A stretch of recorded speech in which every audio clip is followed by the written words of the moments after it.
Hello, my friends. Hello, and welcome once again to Stately Von Manor, where Roger and I have returned because it's Wednesday. That means it's Epic Comic Book Wednesday. Every Wednesday, we'll talk about a certain comic book, graphic novel, or comic book subject. Steve Donoghue on his channel will talk about the same comic book, graphic novel, or comic book subject. It is our world's finest team up that we do once a week. And this week, we're talking about a very special comic book. We're talking about the comic book, the single issue that brought in the Marvel age of comics. Basically, Marvel Comics, as we know it today, was created with this issue, and that was the Fantastic Four, issue number 1. The Fantastic Four, issue number 1. That would be this issue right here with the giant monster on it and the Fantastic Four fighting it.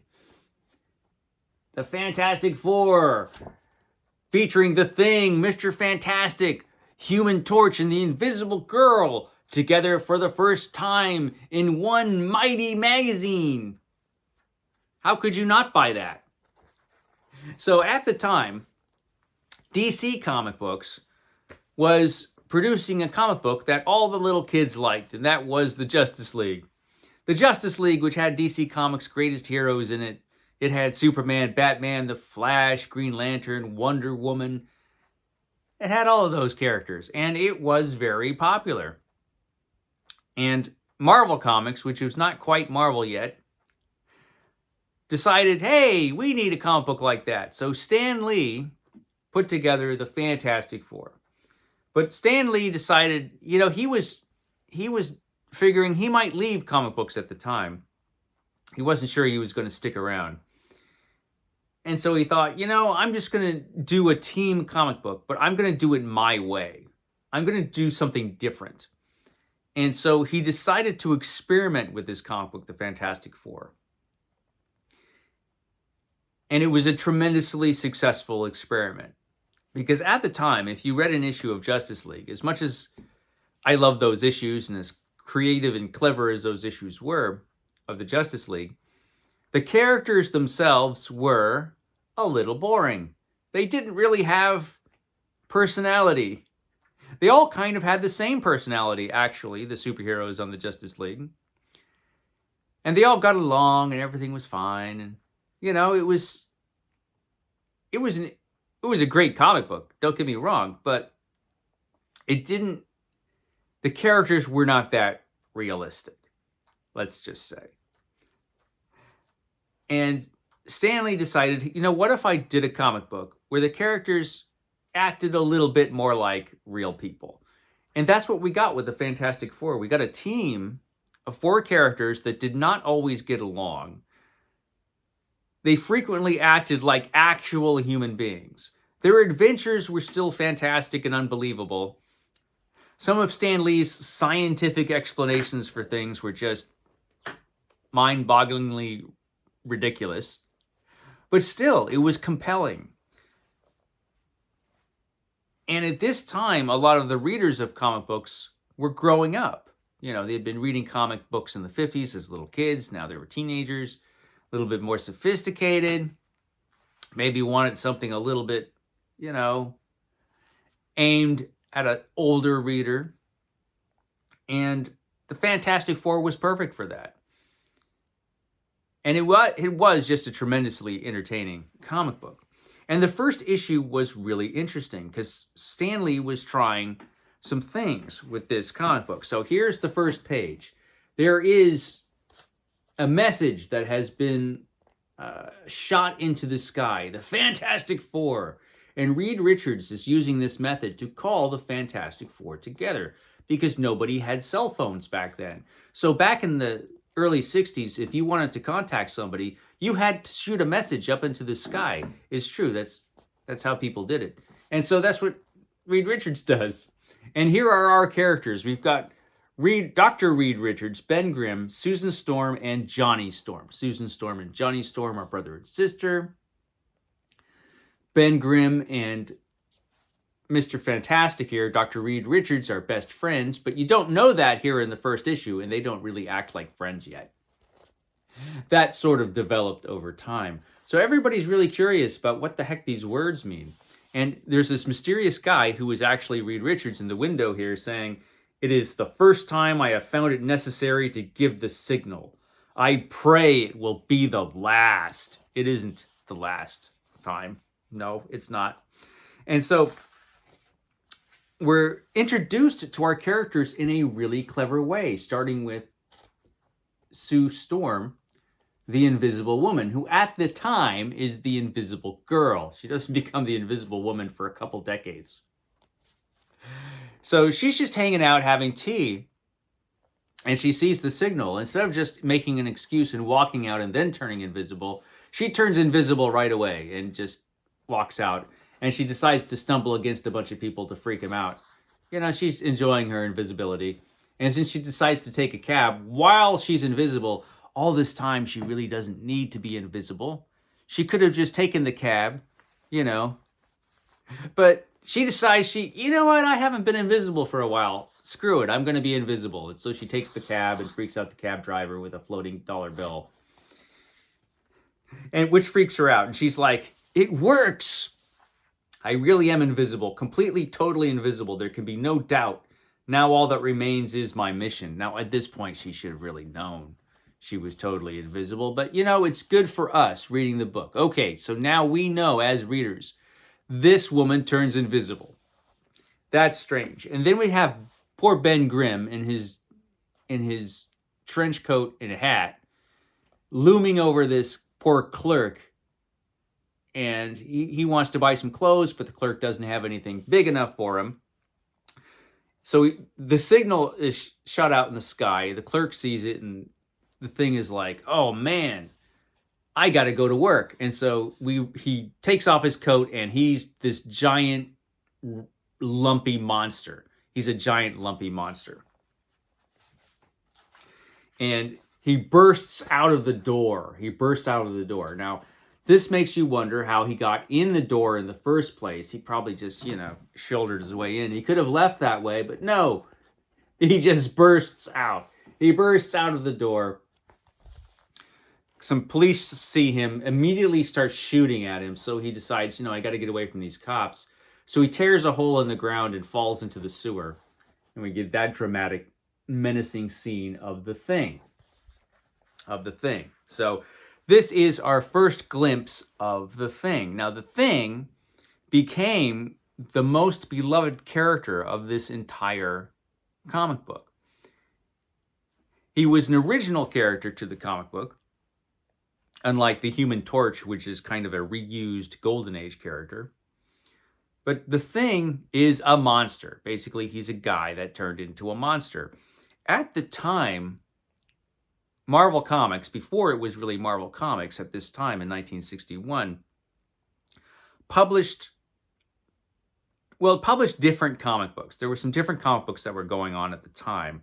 But the most popular comic books, I believe, that they published were these anthology science fiction horror kind of comic books. Basically, they were monster comic books.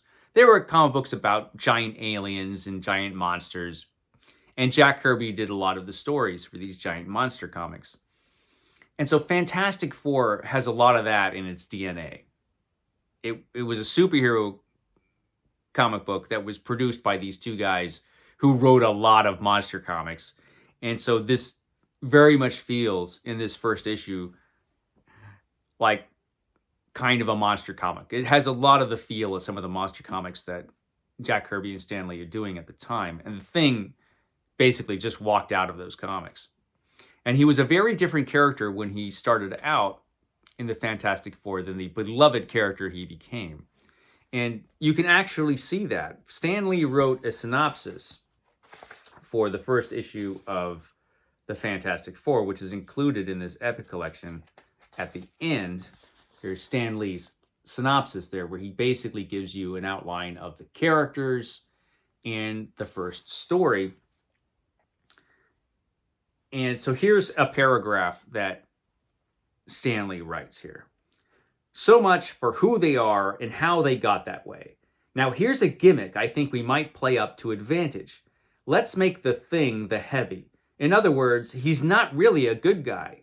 He's part of the Fantastic Four because they all got that way together, and they decide to remain a team. And also because he has a crush on Susan. That's also going to change very quickly. But actually, he is jealous of Mr. Fantastic and dislikes Human Torch because Torch always sides with Fantastic.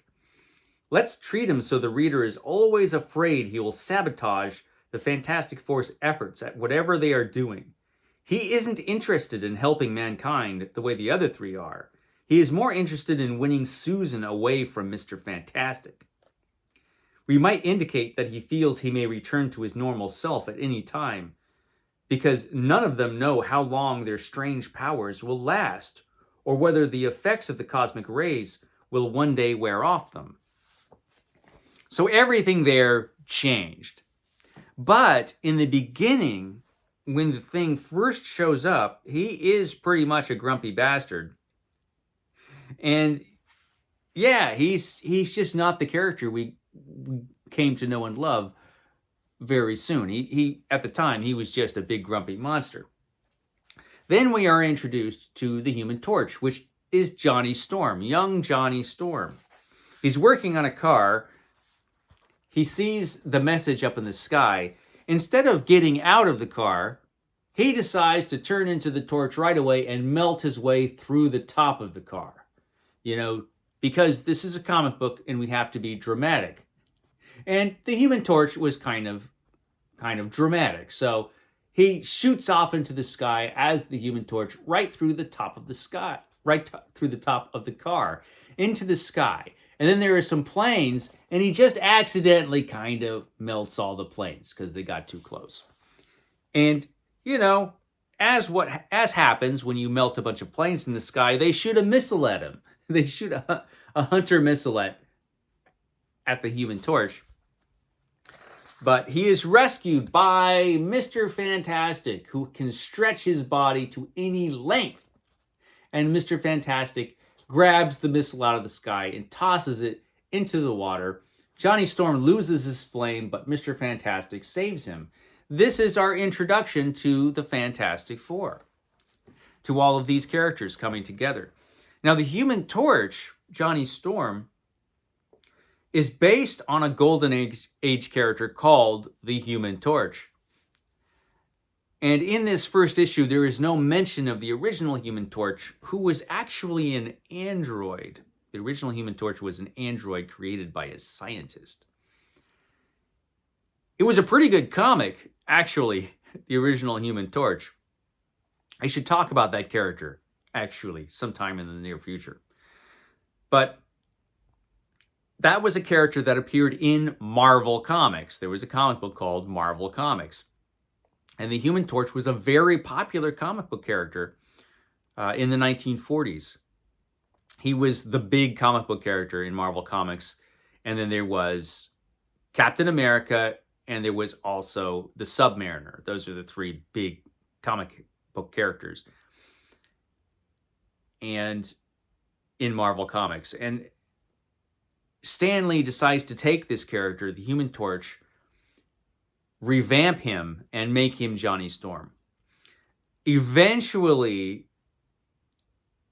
in the Marvel Comics timeline that develops, it turns out there was a Human Torch, because all of that back history, all that Golden Age history gets folded into the Marvel Universe. And so eventually, the origin gets retconned a little bit, and it turns out that Johnny Storm, who, because of the cosmic rays, has all of the powers of the original Human Torch, decides to call himself the Human Torch after that original Golden Age hero who at that point had disappeared. But at this point, in issue number 1, there is no mention of the Golden Age character, the Human Torch. This Johnny Storm just is the Human Torch.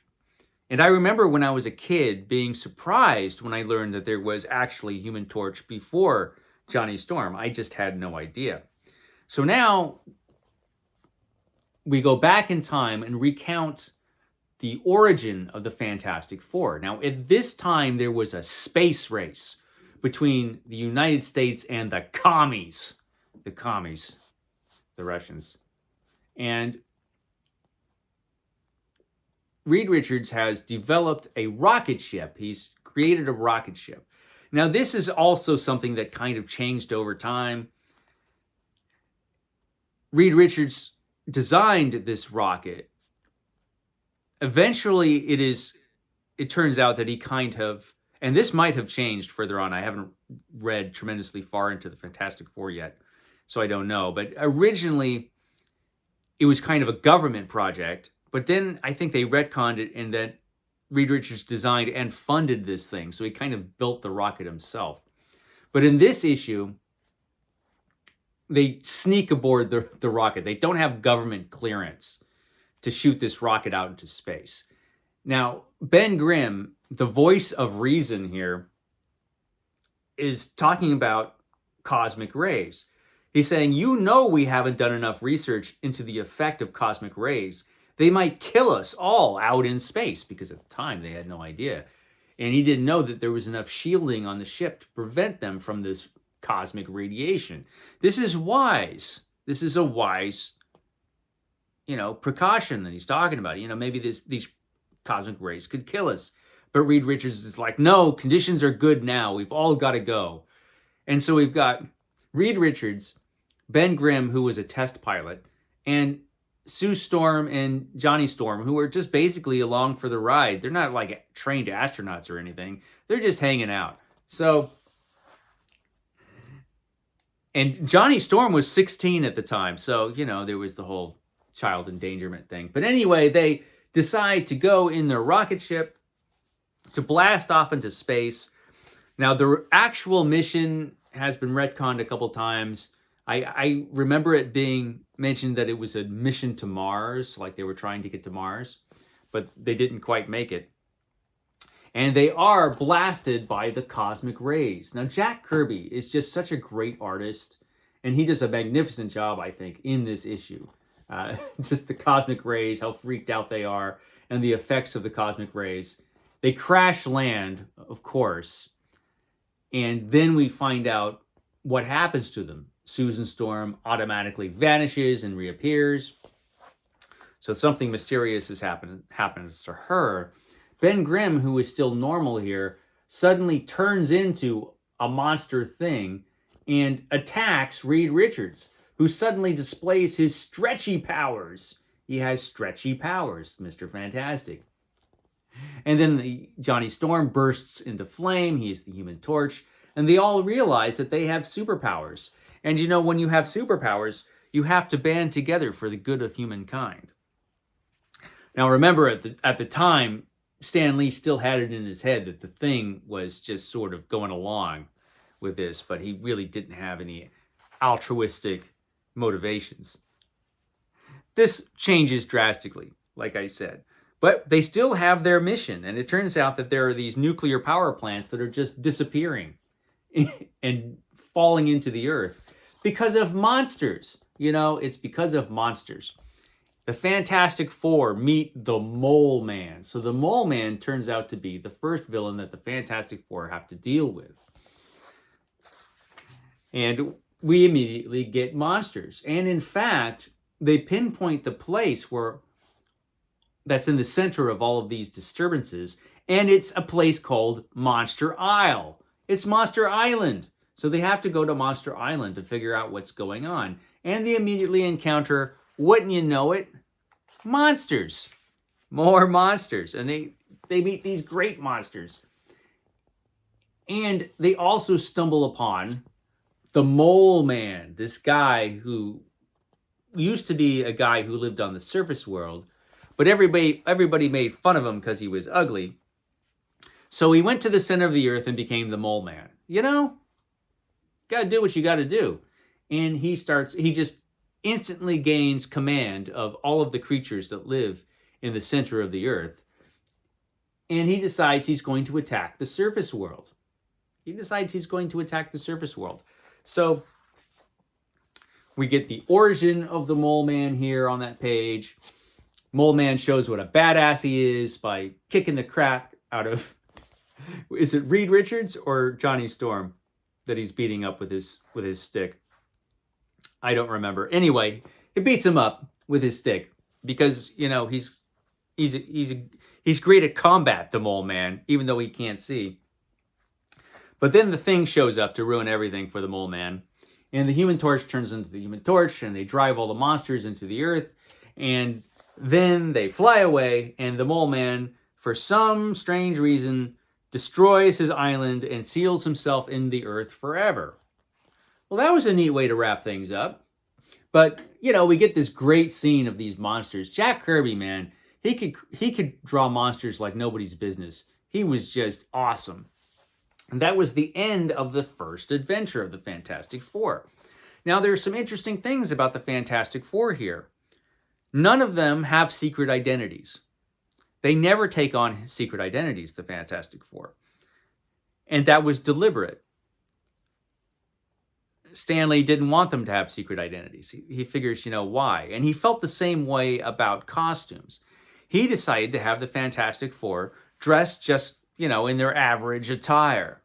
Because why would they wear costumes? Why would they do that? Well, it turns out everybody wanted them to wear costumes. And this was a very popular comic book because it was an exciting story. It was really interesting to have characters like this who kind of didn't all get along, but they were all in the same team, and they frequently fought with each other, and they acted like real people. And they acted like kind of what they became, which is a family. And that is one of the things that is great about the Fantastic Four, and is kind of unique in that this was not just a superhero team. This was a family. These were people who knew each other before their accident out in space. And once they got their powers, they teamed up and became the Fantastic Four. But they really did behave like a family. And the Thing turned out to be one of the most popular characters. So Stan Lee and Jack Kirby had to change the direction that Stan Lee started off in with the Thing. And that mostly happens, I think it's by issue 9. First of all, the Thing finds out that Mr. Fantastic has been working this whole time to try to find a formula to cure him, to turn him back into Ben Grimm for good. Sometimes the Thing just turns into Ben Grimm for a while, and then he'll turn back into the Thing. At this time, the cosmic rays were just kind of kicking in, The Thing wasn't quite the Thing yet. But Mr. Fantastic was trying to turn Ben Grimm into the Thing permanently, and he was working on a formula to do that. He never really succeeded, but Ben Grimm found this out, and he really appreciated it. He had thought that, for some reason, that Mr. Fantastic didn't like him. And that changed the Thing's attitude towards Mr. Fantastic. He always was fighting with the Torch, and that continued. But it ended up they were more fighting as brothers than as rivals. And most importantly, Ben Grimm met Alicia. Alicia, the Puppet Master's daughter, the Puppet Master, a terrible villain, the Puppet Master.